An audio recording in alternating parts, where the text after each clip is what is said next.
इस टॉपिक में था यूनिट सेल में। यूनिट सेल से स्टार्ट होता है main topic.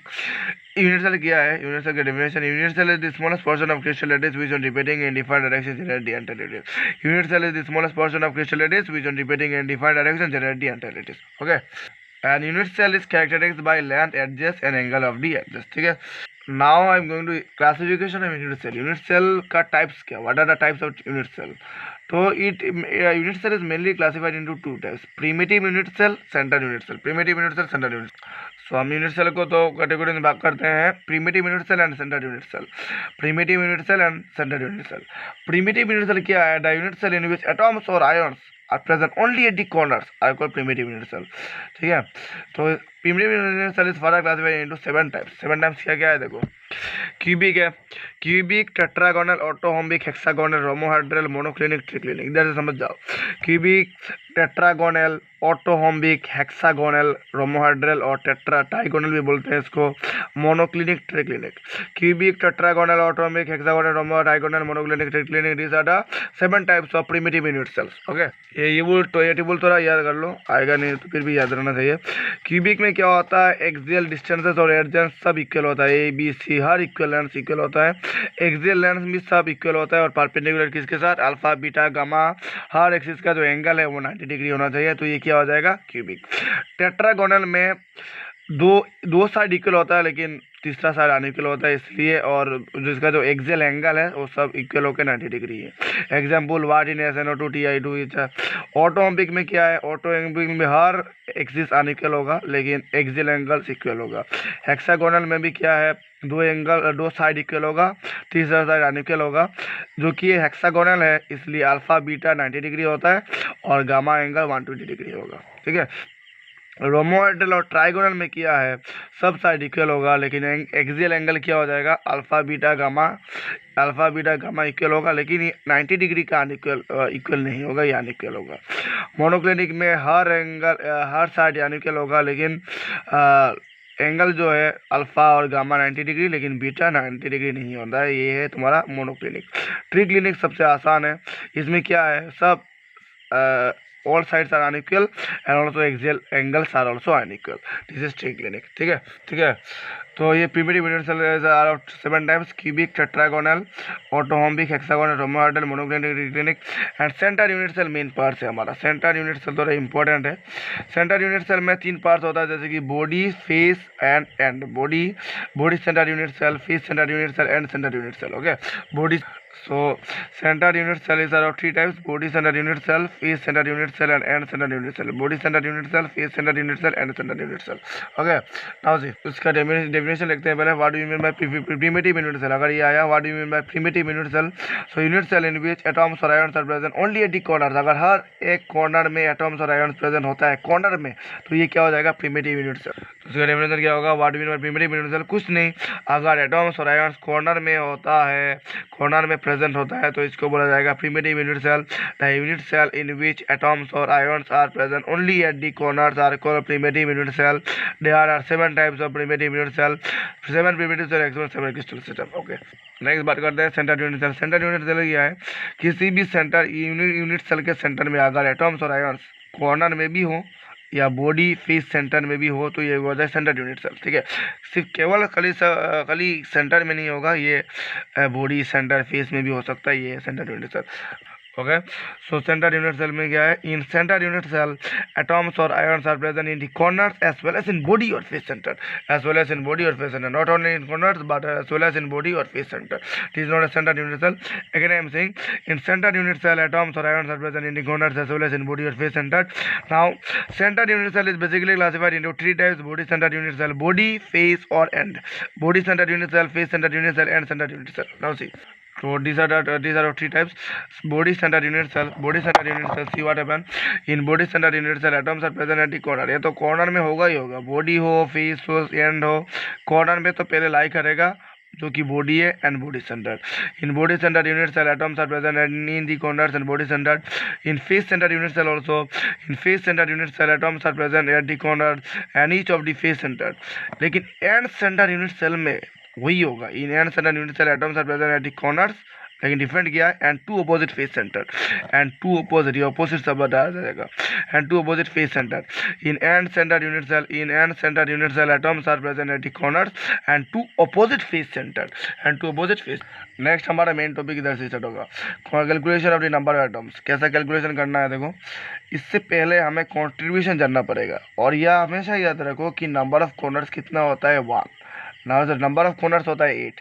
How many numbers of corners are there, there are 8 number of corner, number of corner होता है 8। अभी कंट्रीब्यूशन पढ़ेंगे, तो ये जो इंपॉर्टेंट लाइन में देखा हूँ बहुत इंपॉर्टेंट है, याद रखना, ये पूरा याद। नंबर ऑफ कॉर्नर होता है 8, नंबर ऑफ फेस कितना होता है 6, नंबर ऑफ फेस, हमारा जो चेहरा है ना उसमें फेस कितना है 6, याद रखोगे मैं चेहरा रटना मारने के लिए। Number of face is equal to 6। अभी कॉन्ट्रीब्यूशन में चलो, contribution of body centre atom is equal to 1, contribution of face centre atom is equal to half, contribution of edge centre atom is 1/4, contribution of corner centre atom is equal to 1/8, corner centre atom 1/8, contribution of face centre atom half, contribution of edge centre atom 1/4, contribution of body centre atom होता है 1, contribution of body centre atom is equal to 1, contribution of face centre atom is equal to half, contribution of edge centre atom is equal to 1/4, contribution of corner centre atom is equal to 1/8।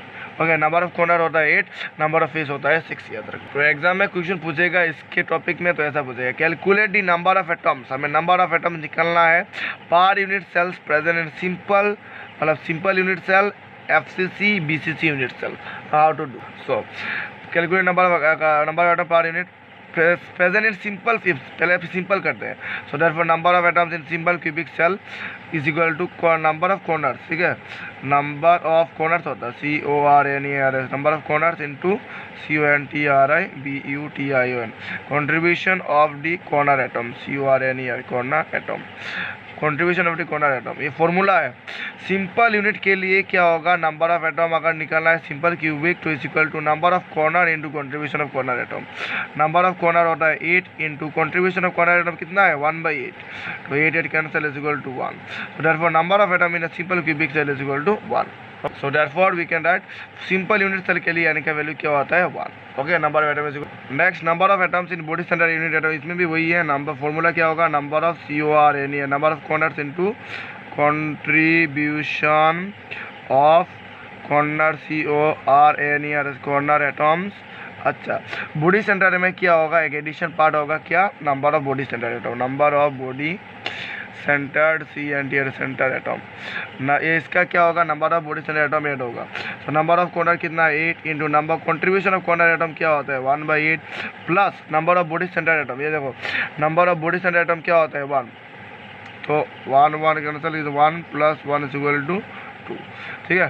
तो therefore हम लिख सकते हैं for BCC n का value कितना होना चाहिए 2, BCC के लिए n का वैल्यू क्या होगा 2।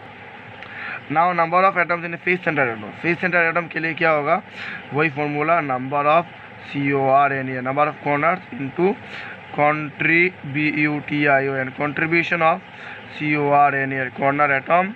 इसमें एडिशन प्लस क्या होगा, plus number of face centre atom ना, तो नंबर पहले आएगा number of face into contribution, उसके बाद नंबर ऑफ फेस का contribution into contribution of face centre atom, face CNTR face centre atom into contribution face centre atom. Now number of corner कितना होता है 8, कंट्रीब्यूशन ऑफ कॉर्नर एटम होता है 1/8 plus number of face क्या है, number of face is equal to 6, number of face is equal to 6, we write 6 into contribution of face centre atom, contribution of face centre atom is half, तो इसमें half लगा दो, 2 3 जा 6, 8 के answer 1 plus 3 is equal to 4। So therefore इसमें लिखा for FCC, okay FCC और SCP में भी, SCP कुछ है ना ऐसा कुछ, sorry only for SCP, for FCC n का वैल्यू कितना होगा 4, number of atom in FCC will be equal to 4। Next है हमारा देखो क्रॉस पैक स्ट्रक्चर, ठीक है।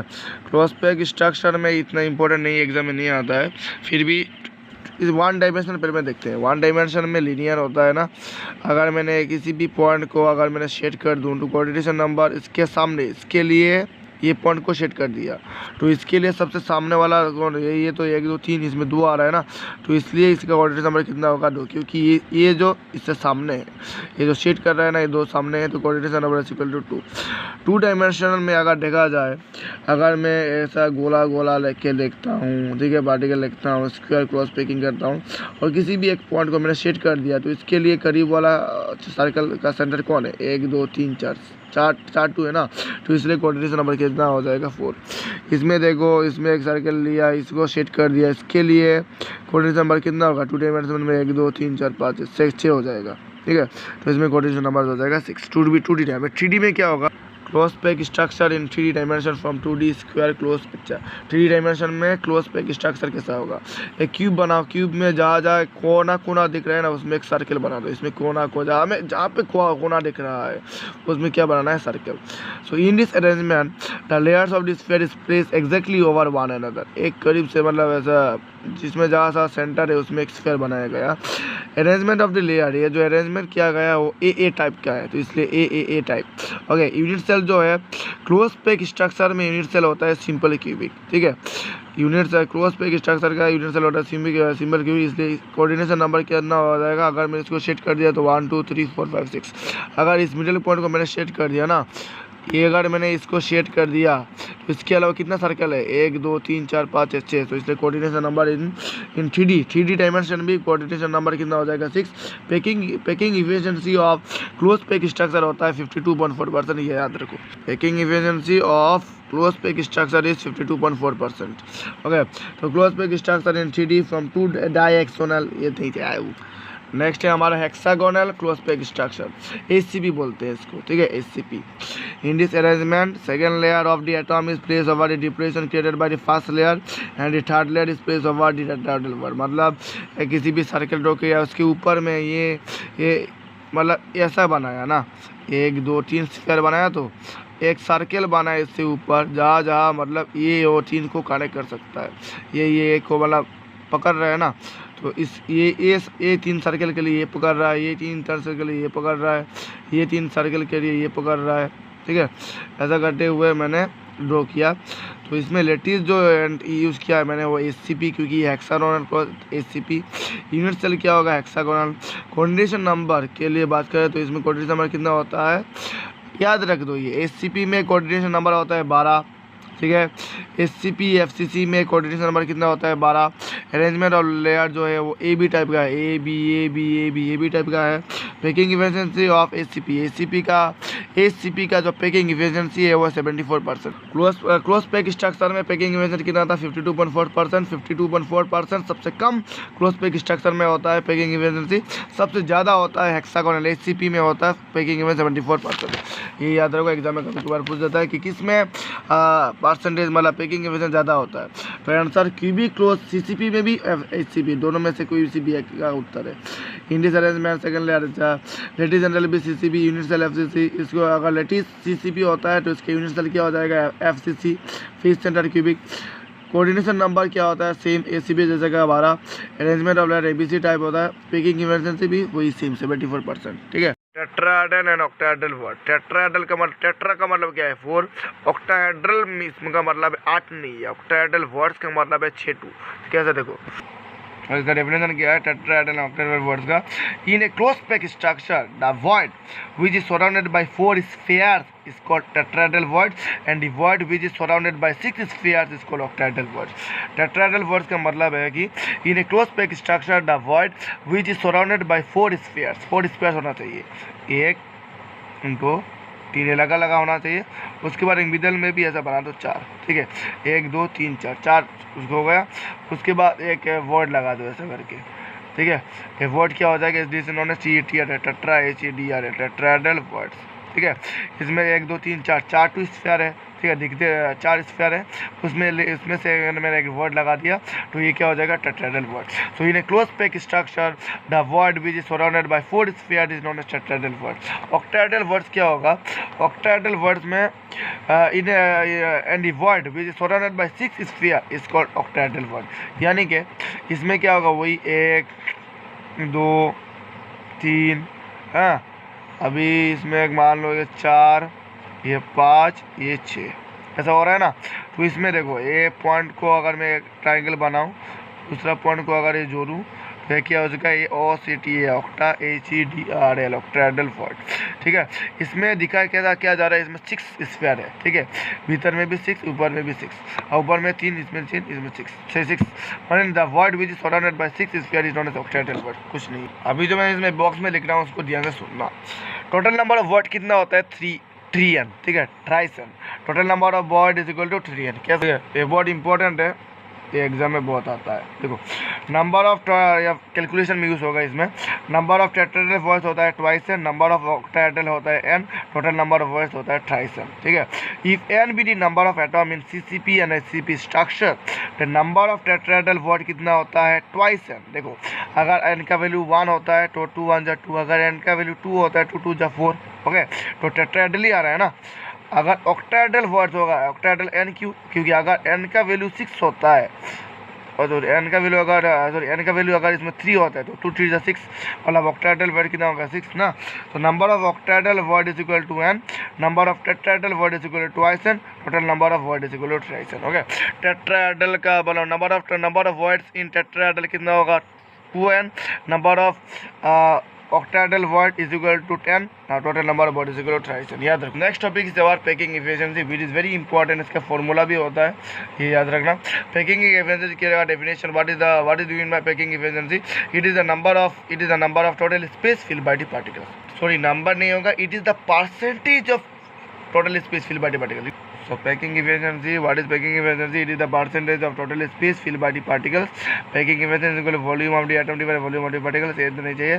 देखो packing efficiency का बेस्ट फॉर्मूला ये है, n into 4/3 pi R cube divide by cube into 100, n into 4/3 pi R cube divide by cube into 100। n is the number of atoms in unit cell, 4/3 pi R की volume of the sphere, मतलब एटम का volume है, और A cube क्या है, एच, okay. ये फॉर्मूला कैलकुलेशन में इस्तेमाल होगा अगर पैकिंग इफिशिएंसी फाइंड करना है तो। n into 4/3 pi R cube divide by cube into 100, N P is equal to n in packing efficiency is equal to n into 4/3 pi R cube divide by cube into 100। Now ये याद रखो, अभी हमेशा याद रखना। For simple cubic lettuce, अगर ये find करना है ना, सिंपल क्यूबिक लेटिस के लिए a is equal to twice r. For CCP और FCC के लिए ए का वैल्यू क्या होगा, 2√2r, and for BCC A is equal to 4/√3r। For BCC A is equal to 4/√3r। अगर BCC है तो ए का वैल्यू क्या हो जाएगा, 4/√3r। अगर CCP है तो a is equal to 2√2r।